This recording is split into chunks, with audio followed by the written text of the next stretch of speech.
Surgiu uma questão aqui interessante sobre a questão da predestinação, né? E isso envolve outras questões também, né? Eu vou destacar, sobretudo, duas questões aqui, né? Que o rapaz colocou aqui. O nome dele é Eduardo. Eduardo, não estou enxergando direito aqui, Eduardo Santos, eu acho. Ele colocou assim, ó, entendi, então eu posso tocar o terror aqui, né, na Terra, que eu vou para o céu se eu nasci para ir para o céu, ou seja, se eu nasci para é predestinado, né, a ser salvo. Mesma coisa se eu for santo na Terra, vou para o inferno. Aí o que ele quer dizer aqui é, caso eu seja já predestinado à perdição, né, então eu vou para o inferno mesmo que eu seja santo. É isso que ele está dizendo aqui. Eu vou ficar até aqui no comentário dele, que esse finalzinho aqui eu não entendi direito, não. Primeira coisa que eu vou destacar aqui é esse negócio de ser salvo ou não ser salvo. É quem decide isso. A segunda coisa, o que de fato, do nosso ponto de vista aqui, salva? Todas essas questões que você colocar aqui vai remeter a uma mesma questão que é o quê? É a soberania de Deus. É a soberania de Deus. A questão do ser salvo ou não, dizer uma coisa. A salvação não se reflete só no além-morte. Aqui na Terra existem manifestações de salvação. Aí eu tenho que dizer o seguinte, que você colocou aqui na sua primeira parte, você colocou assim, eu posso tocar o terror que eu vou ser salvo. É porque é o seguinte, antes de chegar o final da sua vida, você pode ter tocado o terror que for. Uma hora, você vai fazer assim, ó, vai ser alertado. Vai receber um toque do próprio Espírito de Deus e não mais será aqui na Terra o mesmo. Mas isso você já estava predestinado a isso.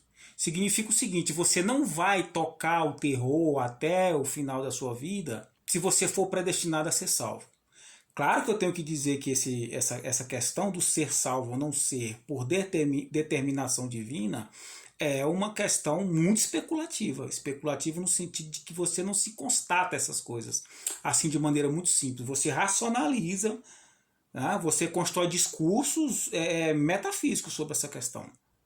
Porque você não sabe o que se passa do lado de lá, como que as coisas se dão. Então há sempre um conflito quando você vai racionalizar isso. Ou se você quiser, eu vou usar um termo aqui, quando você vai construir teologia, teologar, né? Construir teologia a respeito desses temas.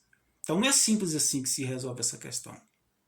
Mas dado que você colocou aí, a gente pode resumir dessa maneira. Quando Deus determina a salvação da pessoa, ela vai manifestar essa salvação aqui. Tá? E o que é ser salvo? Eu posso dizer para você o seguinte, ser salvo, como que manifesta aqui? Porque do lado de lá, ser salvo é assim, você vai estar com Deus eternamente. Tá, só que isso pouco importa aqui. Eu sou do tipo da pessoa que o meu discurso foca muito mais na terra. Porque o lado de lá, tudo isso, Deus é que decide, como eu já disse aqui mesmo. Então vamos focar aqui na terra. Aqui, você que se é salvo, você vai manifestar a consciência da salvação. E qual é a consciência da salvação? É a sintonia com a mente de Cristo. Essa é uma forma de você se entender salvo. Ou entender alguém, pelo menos assim, manifestando um nível de salvação, de acordo com o nível da consciência dele, que está de acordo com a consciência de Cristo. Esse é um ponto. Eu não vou me alongar muito aqui, porque o vídeo vai ficar grande demais. Segundo ponto, o que salva, então?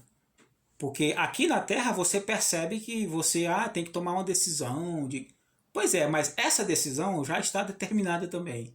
Então o que salva nesse sentido não é a sua santidade. Porque você colocou no segundo ponto aqui, você colocou assim, então mesma coisa, se eu for santo na Terra, vou para o inferno, caso eu seja predestinado à perdição. Não, santidade do ser humano não salva ele, não.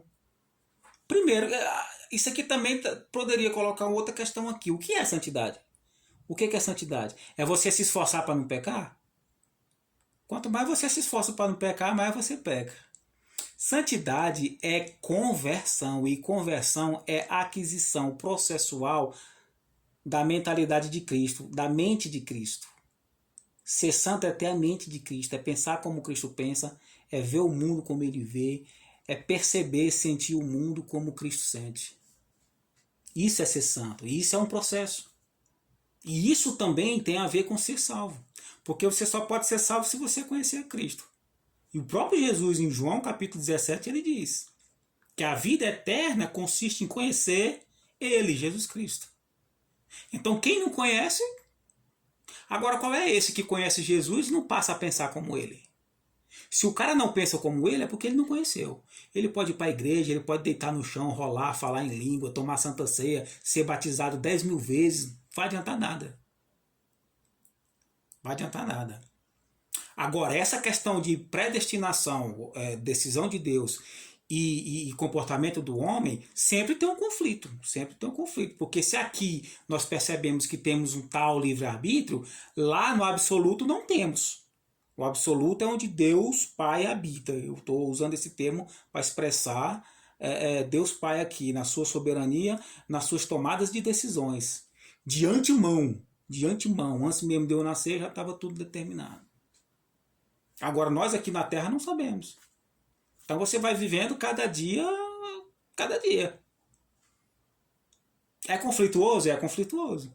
É conflituoso, porque se nós percebemos, como eu disse agora, vou repetir, se nós percebemos uma tal liberdade, um livre-arbítrio aqui, do ponto de vista do próprio Deus não existe esse tal livre-arbítrio. Então ele toma todas as decisões. Esse assunto não é simples assim para tratar.